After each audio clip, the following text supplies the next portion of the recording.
Now, to compute the number of significant figures, we must visit a set of rules. The first rule says all non-zero digits are significant. Secondly, in between zeros are also significant. Thirdly, leading zeros are never significant. Lastly, final zeros that occur after the decimal point are always significant. Let's look at these digits. 0.003008220. We're going to determine which numbers are significant. Remember the first rule? All non-zero digits are significant. So let's look for the non-zero digits. 3, 8, and 2. So they are all significant. Let's write sig to determine that. Here's another sig. All right. What about these zeros here? Well, according to our rule, it says in between zeros are significant. So we'll also write sig here to say it's also significant.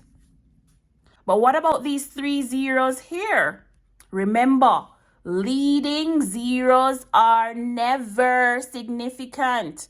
So I'm going to write NSIG to notate that. Lastly, we have this 0 here at the end of the number. Remember, final zeros that occur after the decimal point are always significant. So this is also a significant 0. And this is how we compute significant figures in a set of numbers. Let's put that into practice. It says we need to calculate the value of 3.142 multiplied by 2 times 236 squared, correct to 3 significant figures. 2.236 squared, we're multiplying it by itself. We should get here 4.9999696. There you go. Multiplied by the same 3.142. All right. Remember the rules? All non-zero digits are significant. In between zeros are also significant. So we have 1, 2, 3, 4, 5, 6, 7, 8, 9, 10 significant figures. Good job. But according to CSEC, we only need 3 significant figures. So 15 already is 2. We need 1 more. We have 7 and 0. Are we gonna round up? No, we're not, because this is a 0. It's not equal to 5 or even greater than 5. So we will just have 7 here. But what about number 2 here? We need to calculate 11.2 squared minus 0.375 divided by 3. And we need to determine this answer in 2 significant figures. Let's do our operations in the brackets first.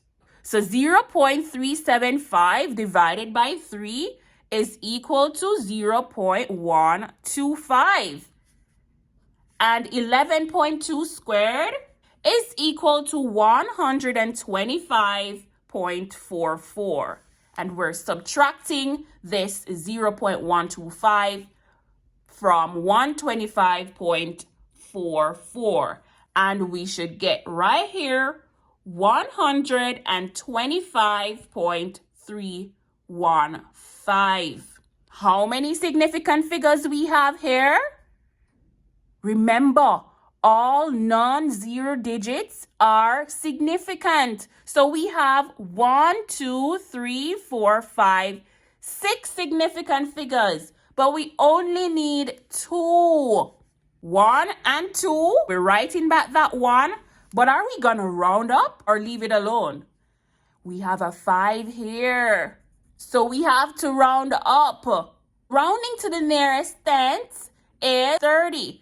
So the answer here is 130. What about this one? We need to determine the square root of 87.2 to 3 significant figures. And this one is taken from CSEC 2003. Here we go. The square root of 87.2 is, get ready because it's long, 9.3380. OMG. We still have more to go. 94024. How many significant figures we have here? Remember again, all non-zero digits are significant and the in-between zeros are also significant. So we have 1, 2, 3, 4, 5, 6, 7, 8, 9, 10. We have 10 significant figures here. But guess what? We only need to find 3 significant figures. So let's go. 1, 2, and 3. 9.3. But OMG, what do we have here at the second number? We have an 8. It's greater than 5. So we have to round up 4 here. And lastly, 2.89 divided by 17 is equal to 0.17. 2.5 squared, 6.25. 6.08. This would be 6 point, do we round up? Look at this 8 here. Of course we do. So this would be 6.1. And that's the 2 significant figures. And you are ready for your exam if you got those correct.